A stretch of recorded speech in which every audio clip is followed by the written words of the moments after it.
Hello everyone, this is Neha Chauhan, founder and CEO AeroBay. This is a place where we create an innovative experiential learning ecosystem for our K-12 schools where we integrate technology into their existing subject and trying to build the gap between academic standard and the industrial requirement. Today we have a very special guest with us, none other than Ferhad Merchant sir, who's a CEO of Aga Khan Education Service India. Sir, it's an honor to have you here. Thank you for taking the time out in your busy schedule.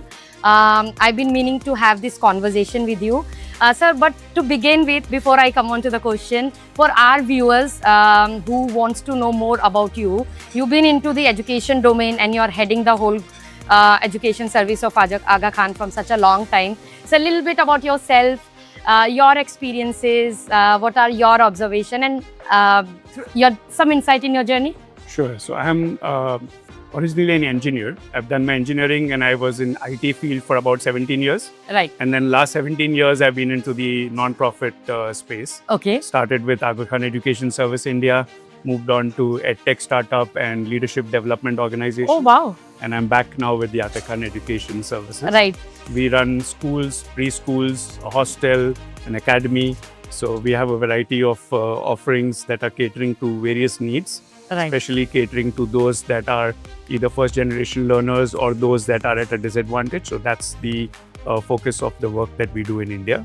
Right. And we are part of a global network. So we are over 200 schools globally. Right. And part of the Aga Khan Development Network, which has different verticals. Right. Aside from education, we are into health and livelihood.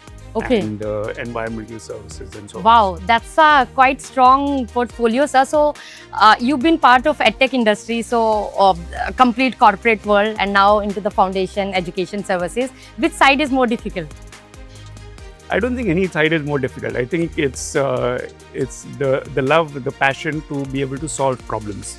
So when you're in the IT world, you work with different organizations where they have certain gaps, certain areas that they are working on. And your IT solution is responding to that, trying to be able to give them solutions that can make their organization operate more efficiently and more effectively. Right. From an education standpoint, it's the same kind of things. Right. Challenges being different, it's a different world. Right. So we work largely with children. So you're trying to make sure that these children have a great future. Right. They are able to get access to quality education.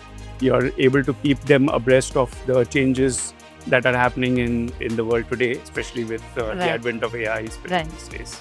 Absolutely, sir. Sir, I relate with you here because I'm also engineer by education professor. So I did my aerospace from Liverpool. That was, I think, back in 2012. So we were hardcore engineers, and then obviously entrepreneurship happened accidentally as per se, and then obviously ended up working in education domain. Sir, in all the schools where we are working currently closely with, and also the schools where we approach, there's this constant question which we receive that government has taken out so much of policies. National Education Policy came out. Now for CBSE school, composite skill lab policies came out. They are talking about integrating artificial intelligence. That is the topic of all the conversation nowadays. Apart from that, there are different modules in terms of doing space education, astronomy, and this and that.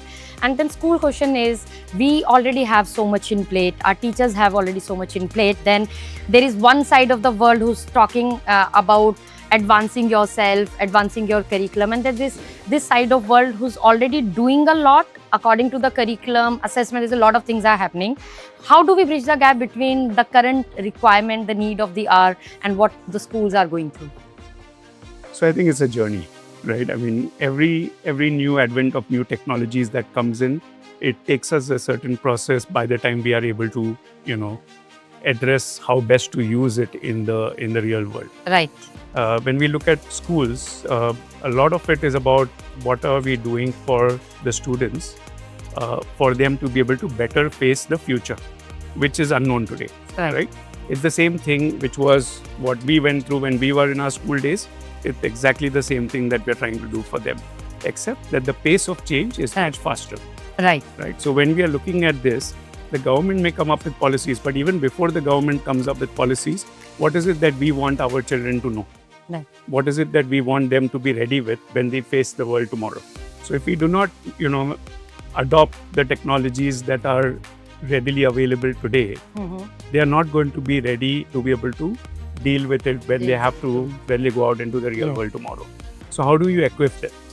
There are two things that we have to do. One, of course, make sure that we understand the technology. We put appropriate safeguards to ensure that the technology is being used in an effective manner, whether it's for the students or for the teachers, right? Teachers today have got a whole, we were talking about, their whole workload that is there in running a school, doing assessments, preparing, planning, delivering lessons, and so on. Now, how do you enable them to be able to do their job better? Right. So the first thing you have to see is, how do you reduce their workload?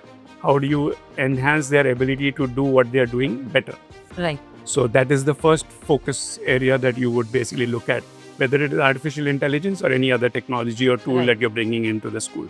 The second part of it is for the students. Right. How do you help them to learn while protecting them from misusing that technology? Absolutely. Or getting swayed, especially because a lot of the AI stuff is going to throw things at them which they may not be ready for. Yes. So you're equipping them with the skills. You're equipping them with attitudes. Right. Knowledge is today available at the tip of the finger. Everywhere. But these are the things. What else can you do to ensure that their behaviors are in a manner that are able to use these tools, these technologies and artificial intelligence in a more ethical manner? Right. You are basically ensuring that they are taught how to learn. Right. If you give them everything that is spoon-fed, or if AI is dumbing down their ability to learn, then that's not doing justice or service for what the school is there for. Right. So you need to ensure that you're creating an environment that is engaging for the students, that they feel happy learning, not using AI to solve a test or an exam. Because the minute you do that, you've lost the plot. So basically not utilize AI or misuse it just to get answers on a click of a button, but also to understand the whole aspect around it. So while we are talking about AI, the lot of career domains are also changing. I mean, the jobs which were there 5 years back, probably they don't exist now. Even in our company, there is this common conversation around that, we don't need graphic designer anymore. Cloud can do it better and this and that. That is true. All of those things are happening. So then people are pushing, I won't say pushing, there's a lot of awareness, especially after Shark Tank coming to India. They are saying, don't be a 9-to-5 person and, build your own startup in any domain whatsoever you like. Even though there is a wave of startup coming to India, Startup India ecosystem is also helping. But still, sir, the failure ratio of startups are very, very high. Every year, some lakhs of startups open up, they don't get funding or their product is not good, they get shut down. So there's this constant fear factor also. As India, as a country, are we ready to create those entrepreneurs? We are saying children not to go, we are putting that into their brain. Even though like being an entrepreneur, I'm always inclined to that you should be an entrepreneur, but I understand the risk factor behind it, right? So how do we take that thought process to our young kids who are in 8th and 9th and 10th grade? Because I see a lot of kids nowadays and they say, I'm going to drop out from the college because he or she has done that and I'll build a business. Is this the correct way to approach, or should we still go to universities and then do it? I think your question itself has an answer, right? Yeah. So I think there is no shortcut to education. Right. There's no shortcut to learning. Dropping out of school, dropping out of university is not the answer. Right. I think like you said, it's like there is a thrust of certain people pursuing certain areas, right? So when we were young, the focus was on engineering and medicine, right, or chartered accountancy, right? There were very limited areas that you could pursue. Today, the range is vast. You can pursue so many different things. Now, when we talk about employment versus entrepreneurship, both have their space in society. Absolutely. Right? So you can't say that entrepreneurs are everything and everybody else is nothing. Nor can you say that everybody has to get into employment. It's a mindset. Risk is there in either ways. Right? I mean, today there are so many jobs that are today no longer existing. So you went into an employment area and then now you are out of a job. So the risk is there in that as much as it is there in entrepreneurship. I think the primary goal is, what is it that you want to do? Every individual is unique. Right? So if you are able to equip them to think for themselves, right? And what is today's schooling doing is focusing on 21st century skills. Absolutely. Critical thinking is one of the primary areas in Right. Now, whether you have AI coming in, whether you have got other technologies coming in, etc. Right. It's not going to replace the critical thinking. It's not going to replace human behavior. It's not going to replace our teachers. It's not going to replace your No. teachers. It is going to supplement the learning that the Right. teachers are able to give. See, Right. teachers have their own limitations in terms of bandwidth, in terms of expertise. The range of teachers that you can get is also very varied, right? Right. So you will get teachers coming from different backgrounds, Right. each of them with different subject areas, subject matter expertise. You have teachers that are coming in that are excellent at engaging with students. There are teachers that are coming with very strong subject knowledge but may not be as Absolutely. able to connect with students as well. So how do you make sure that you are taking the strengths that the teacher has got and supplementing that with something that is available through technology or artificial intelligence Right. is really the answer to this. You need to be able to create the right balance, strike the right balance that will allow what is the aim and the objective of a school is schooling. Right. You want to make sure that the child is learning, Right. and child is learning so that they are successful in the future, that Absolutely. they are able to be independent in the future, they are able to think for themselves, they are able to apply that learning in the real world. So all of these factors as a combination of humans and artificial intelligence Right. is really the way So forward. it has to come together. There's Has to come together. it's not like one AI against against. the other. And in fact, you can't even say that it's teachers will go ahead and do everything that they can and leave AI behind. It's not going to happen. AI Right. is here. It's here to stay. When calculators came in, everybody had the fear of calculators. And Absolutely. today, everybody is using Yeah. it. So it's about how do you make sure that you leverage it as a tool Exactly. and use it to support what you want to achieve, Right. rather than looking at it as a threat and trying to stay away from it. Absolutely, sir. I remember when you gave the calculator example, when computers were invented back then, people were scared that, people who are working on typewriters and all of those jobs, it will go away, but it didn't happen. It's just the people, they learned, they adapted, and then obviously now we have gone beyond everything. Sir, so talking about technological advancement and school incorporating all of these learning, and obviously teachers are also advancing.